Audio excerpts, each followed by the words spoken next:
জয় Hind TGT PGT SI এই সকলোৰে কাৰণে এটা বহুত ইম্পৰ্টেণ্ট ভিডিঅ' হ'ব চাওক যিসকলে পৰীক্ষা দিবলৈ গৈ আছে এখন নদী হয় ন এখন নদী হয় এই নদীখন পাৰ কৰিবলৈ গৈ আছে আপোনালোকে যেতিয়া এখন সৰুকে এখন ব্ৰিজ পাব নহয় ইয়াতে তেতিয়া একচুৱেলি যদি পৰাৰ ভয় থাকে নে আপোনালোকে ধৰি ধৰি কিমান কেয়াৰফুলি লাহে লাহে এনেকৈ আপোনালোকে ক্ৰছ কৰিব নদীখন কাৰণ প্ৰাণৰ সংশয় কিন্তু পৰীক্ষাত আপোনালোকে এইখনটো পৰীক্ষাই হয় ন পৰীক্ষাৰ নদীখন পাৰ হ'বলৈ আপোনালোকে কি কৰিব লাগে তাকে আমি ভিডিঅ'টোত আজি ডিসকাস কৰিম চাওক কোন প্ৰথম এটা কামে কৰিব লাগে মেইন কামটো কি জানেনে পৰীক্ষাত কিবা আহক নাহকেই নাই প্ৰশ্ন কেইটা খুব ভালকে পঢ়াটো এক নম্বৰ কৰ্তব্য হয় এজন পৰীক্ষাৰ্থীৰ গতিকে প্ৰশ্ন কেইটা খুব ভালকে পঢ়িব কি লিখা আছে তাতে ইজ দিয়া আছে নে ইজ নট দিয়া আছে কারেক্ট বুলি দিয়া আছে নে ইনকারেক্ট বুলি দিয়া আছে মানে একে এক্স্যাক্টলি প্ৰশ্নটো একদম পঢ়াটো খুব দৰকাৰ হয় আৰু কিমান লেভেলত আপোনালোকে মানে কিমান গুৰুত্ব দি কিনে পঢ়িব লাগে সেইটো চাওয়া হওক এতিয়া এইটো মোবাইল আৰু এইটো হল বয়ফ্ৰেণ্ড গাৰ্লফ্ৰেণ্ড এতিয়া যদি বয়ফ্ৰেণ্ডৰ মোবাইলটো যদি গাৰ্লফ্ৰেণ্ডে চেক কৰে তেতিয়া কেনেকৈ কিমান হাই লেভেলত চেকিং হয় সিবিআইৰ নিচিনা একদম কি হয় তাতে এটা নাম্বাৰ পালেও নামটো তাইৰ মোবাইলত ট্ৰু কলাৰত মাৰি কাৰ নাম হয় এইটো জুমি কোন জুমি একে খুব মানে ধৰি তাৰ ফেসবুকত এটা মেছেজ চেক হোৱাটছআপৰ মেছেজ চেক মানে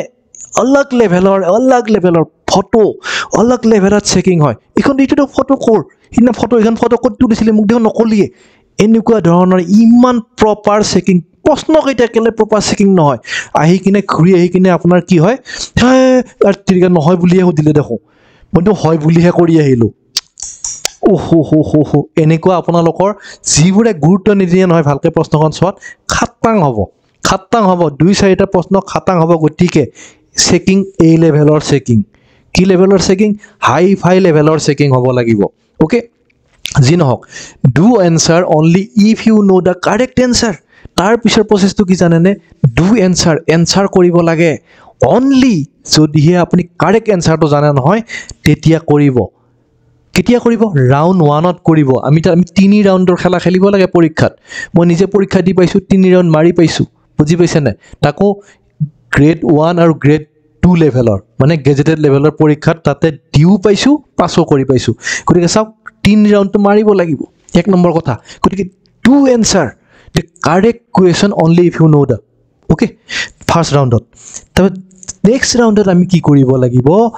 এতিয়া after doing correct answer in round 1 তাৰপে আমি second roundলৈ আহিম ফাৰ্স্ট ৰাউন্ডত আপুনি তিনিটা ভাগত একদম যিমান সময় থাকে তিনি ভাগত ভাগ কৰি লওক এইখিনি তিনি ভাগত দুভাগ আপুনি দুভাগতকৈ অকমান কম ফাৰ্স্ট ৰাউন্ডত দিয়ক বুজি পাইছে নে সাপোজ 3 ঘণ্টাৰ পৰীক্ষা 3 ঘণ্টাৰ আপুনি কমসে কম 2 ঘণ্টাতকৈ অকমান কম ফাৰ্স্ট ৰাউন্ডত দিব পাৰিব সেকেন্ড ৰাউন্ডৰ কাৰণে কমসে কম আপুনি 45 মিনিট মান ৰাখক থাৰ্ড ৰাউন্ডৰ কাৰণে 10 ৰ পৰা 15 মিনিট ৰাখক সেইখিনি তেনেকৈ ভাগ কৰি ললে হ'ল গতিকে ঘড়ীটো লাগিব ঘড়ী থাকিব লাগিব ঘড়ী এক্সামিনেশন হলত লগাব লাগিব আৰু যদি না থাকে নহয় কমপ্লেইন কৰিব বলে আমাক ঘড়ী লাগে এক্সামিনেশন এটা সাইকোলজিক্যাল টেস্ট নহয় না একদম পৰীক্ষাই হয় আপোনালোকে এটো ডাইৰেক্ট কমপ্লেইন কৰিব উঠি কিনে বলে আমাক ঘড়ী লাগে ঘড়ী চাব লাগে বুজিছেনে নহলে থিয় হৈ কিনে সুধিবা স্যাৰ কিমান টাইম হ'ল এনেকৈ okay after doing correct answers in round 1 start round 2 কৰিব লাগিব ৰাউন্ড 2 কি হয় আপুনি প্ৰথমতে কৰিলে নহয় এতিয়া আপোনালোকে গম পালে কোন কেইটা কৰিব পৰা নাই গতিকে সেই কেইটা আপোনালোকে কি কৰিব 50-50 কৰিবলৈ চেষ্টা কৰিব মানে 50-50 মিন্স চাৰিটা অপচনত দুটা যদি কাটিব পাৰে নহয় দুটাৰ মাজত ডাউট থাকাকে হৈছে 50-50 দুটাৰ মাজত যেতিয়া ডাউট থাকিব নহয় তেতিয়া সেই কেইটা আপোনালোকে কৰিব পাৰিব বুজিছেনে সেই কেইটা আপোনালোকে কৰিব পাৰিব ইংলিশ পেডাগজি জিকে ম্যাথমেটিক্স সব পেডাগজিৰ সকলোতকৈ বেছিকৈ প্ৰশ্ন পাব দুটাৰ মাজত ডাউট থাকা বাকি দুটা আপোনালোকে কাটিবই পাৰিব দুটাৰ মাজত ডাউট থকা প্ৰশ্ন বহুত পাব সকলোতকৈ বেছিকৈ আপোনালোকে পাব পেডাগজিত তাৰ পিছত পাব ইংলিশত তাৰ পিছত ইংলিশত পাব তাৰ পিছত আপোনালোকে পাব জিকে আৰু জিকে আৰু মেথমেটিক্সত সকলোকে কম পাব বুজি পাইছেনে সেইকেইটা জিকেৰ কথা নাজানিলে প্ৰায় আউটেই হৈ যায় গতিকে এই দুটাত কমকৈ পাব হ'লে মেথমেটিক্সত সকলোতকৈ বেছি কমকৈ পাব কাৰণ কোনো আইডিয়াই কৰিব নোৱাৰিব কিন্তু পেডাগজি আৰু ইংলিছ মিলাই কি নাই যিবোৰ আপোনালোকে 50-50 ডাউটত থকা প্ৰশ্ন নহয় নাই মানে দুটাৰ মাজত লাগি থকা কেৰাম লাগি থাকিব নহয় সেইকেইটা কিন্তু কৰিব লাগে কিয় কৰিব লাগে তাকে আমি চাওঁ কিয় কৰিব লাগে চাওক তাৰ আগতে আৰু এটা কথা এলিমিনেশ্যন মেথড এই 50-50 কৰিবৰ কাৰণে এলিমিনেশ্যন মেথড মেথমেটিক্সত খুব কাম আহে অনলি নট মেথমেটিক্স বেলেগ বোৰতো জিকেতো বুজি পাইছেনে এতিয়া চাওক এতিয়া অপশ্যন পাইছে আপোনালোকে 11 17 23 এই 99 বুলি কিনে আৰু এটা অপশ্যন পাইছে এই 99 অপশ্যনটো নহয় most of the cases 90% কেছতে এই 99 অপশ্যনটো নহয় গতিকে এই তিনিটাৰ ভিতৰতে উত্তৰ হ'ব ঠিক তেনেকৈ ওপৰ গোটেইকেইটা শুদ্ধ এইটো হোৱাৰ চান্স খুব বেছিকৈ থাকে ওকে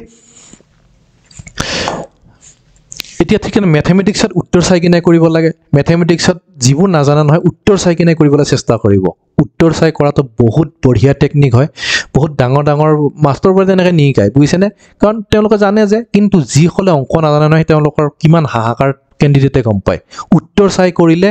আপোনাৰ বহুতখিনি ৰিলিফ হৈ যায় বহুতখিনি সহজ হৈ যায় আপোনালোকে যদি কৰি পোৱা নাই উত্তৰ চাই কৰিবচোন তাৰপিছত এটা বিষয়ৰ প্ৰশ্ন 2-3টা পাব তাৰ পৰা ক্লু উলিয়াব এটা বিষয়ৰ ওপৰত আপোনালোকে 2-3টা প্ৰশ্ন পাব কোনোবাটো বিষয়ৰ ওপৰত নাহে কোনোবাটো বিষয়ৰ ওপৰত একেবাৰে সুধিয়ে আছে গতিকে সেইটো প্ৰশ্নৰ লগত এইটো প্ৰশ্ন কি হিচাপে জড়িত মানে তাৰ পৰা কিবা উত্তৰ পায় নেকি অকণমান মানে বুদ্ধি লগাবলৈ চেষ্টা কৰিব বুজিছেনে নজনা প্ৰশ্নও তেনেকৈ বুদ্ধি কৰি কিনে উত্তৰ উলিয়াব পাৰি এইবাৰ এডিআৰিত কি আহিছিলে ৰামনাথ কোবিন্দৰ ওপৰত 2টা প্ৰশ্ন আহিছে তেনেকৈ আহে কাৰণ পৰীক্ষাৰ্থীয়ে যিটো মানে যিসকলে প্ৰশ্ন কাটে নহয় তেওঁলোকে যিটো ভাল পায় তাৰ ওপৰত প্ৰশ্ন কাটিয়েই থাকিব বুজিছেনে তেনেকুৱা ধৰণৰ কথা গতিকে তাৰ পৰা কু উলিয়াব লাগে 50-50 ডাউট থকা প্ৰশ্নকেইটা পালে কি কৰিব লাগে বুজিছেনে আপুনি পালে যেনিবা 40টা প্ৰশ্ন পালে 50-50 ডাউটত থকা সেইকেইটা কৰিব লাগে কাৰণ কৰিলে চাওক প্ৰবেবিলিটি অংকৰ এটা চেপ্টাৰ আছে প্ৰবেবিলিটি তাৰ মতে 50টা ডাউট আছে ন 40টা ডাউট আছে ন 40টাৰ আপোনাৰ 20টা শুদ্ধ হোৱাৰ সম্ভাৱনা আছে 20টা ভুল হোৱাৰ সম্ভাৱনা আছে 2-3টা বাৰু ইফাল হৈ গ'ল সেইটো বেলেগ কথা কিন্তু তেনেকৈ হ'ব যেতিয়া তেনেকৈ হ'ব নহয় আপোনাৰ 20টা প্ৰশ্নত 20 নম্বৰ পালে আৰু 20টা প্ৰশ্ন ভুল হ'ল তাতে 5 নম্বৰ কাটিল 15 নম্বৰ বেলেঞ্চতে থাকিল কিন্তু 50-50 কথা কৈছোঁ মই কিন্তু গোটেই মখা যদি তেনেকৈ কৰে নহয় তেতিয়াহ'লে নহ'ব কাৰণ 4টাৰ ভিতৰত নহয় 4টাৰ ভিতৰত হ'লে আপোনাৰ মাইনাছ মাৰ্কিঙত যোৱাৰ সম্ভাৱনা আছে 2টাৰ ভিতৰত খালি 2টাৰ ভিতৰৰ কথা কৈছোঁ মই 3টা অপশ্যনত যদি ডাউট থাকে নহয়নে তেতিয়াহ'লে ক্লু উলিয়াব মই কৈছিলোঁ নহয় ক্লু কেনেকৈ উলিয়াই এলিমিনেশ্যন মেথড তাৰপিছত আকৌ বেলেগ প্ৰশ্নৰ পৰা কিবা আইডিয়া কৰিব পাৰি নেকি তেনেকৈ কৰি কিনে আপোনালোকে ক্লু উলিয়াই এলিমিনেশ্যন কৰি কিনে 50-50 যদি আনিব পাৰে ন আৰু 10টামান তেতিয়াহ'লে বল্লে হৈ গ'লে মানে কৰিব পাৰিব তেতিয়া আপুনি ওকে তেতিয়া সেইকেইটা কৰি দিব তাৰপিছত নো আইডিয়া নো এনচাৰ কোনো আইডিয়া নাই কোনো এনচাৰ নাই ওকে কোনোবাই যদি কয় আমেৰিকাৰ 5মজন ৰাষ্ট্ৰপতি কোন আছিল এতিয়া ইমান আপোনালোকে হয়তো পঢ়া নাই 5মজন ৰাষ্ট্ৰপতি যেনিবা একেবাৰে আইডিয়াই নাই হয়নে নহয় একে নজনা নাম গতিকে সেইটো এৰি দিয়াই ভাল Do not lose confidence in first a few questions. সবতকৈ ডাঙৰ কথাটো কি জানেনে কুৱেশ্যন পেটাৰ্ণটো কেনেকুৱা হ'ব আৰু কিমান টান প্ৰশ্ন হ'ব তাৰ ওপৰত ডিপেণ্ড কৰে আপুনি প্ৰথমতে 4-5টা প্ৰশ্ন ইমানে টান পাইছে একদম আপুনি পাংচাৰ হৈ গ'ল হাৱা আপোনাৰ ওলাই গ'ল বুজিছেনে ইছ ৰাম চেছ কৰি দিলে বোলে কাণ মোৰ গৰম হৈ গ'ল তাৰ পিছত কি হ'ব জানেনে সহজ প্ৰশ্নকেইটাও সেই কাণ মোৰ গৰম হোৱা অৱস্থাতে যদি চাই আপোনাৰ এনেই ভুল ল'ব এইটো এটা টেকনিক হয় সেইটোৰ কাৰণে প্ৰিপেয়াৰ কৰি যাব যাতে প্ৰথমতে 4-5টাও নহয় 6-7টাও যদি খুব টান প্ৰশ্ন পায় নহয় কোনো কথা নাই দিয়ে আৰু সেইটো টেকনিক হয় মানে পৰীক্ষাৰ্থীক বিশেষকৈ ডাঙৰ পৰীক্ষাবোৰত হাই লেভেলৰ যিবিলাক পৰীক্ষা হয় তাতে মানে পৰীক্ষাৰ্থীক কনফিউজ কৰিবৰ কাৰণে প্ৰথমতে সকলোতকৈ টান প্ৰশ্নকেইটা দি থৈ দিব মানে পৰীক্ষাৰ্থী কনফিউজ হৈ যায় তাৰপিছত পিছৰকেইটাও এনে কনফিডেঞ্চ লুজ হৈ কিনে এনে মানে ভুলেই হৈ যায় গতিকে ভুল নকৰিব দিয়েই টান প্ৰশ্ন হ'ব পাৰে কোনো কথা নাই আপুনি চাই যাওক কোনো কথা নাই প্ৰথম 5টা পৰা নাই 6টা পৰা নাই 8টা পৰা নাই কোনো কথা নাই 8টাহে পৰা নাই এতিয়াও 132 নম্বৰ আছে বুজিছে গতিকে তাৰ পিছৰকেইটা চাওক সহজ প্ৰশ্ন পাব আপুনি পৰা প্ৰশ্ন পাব কৰিবলৈ ওকে তাৰপিছত প্ৰিপেয়াৰ ফৰ এনি টাইপ চাওক এতিয়া এটা ইংলিছ দিলে এটা পেডাগজি দিলে এটা মেথমেটিক্স দিলে আকৌ ইংলিছ দিলে আকৌ জিকে দিলে আকৌ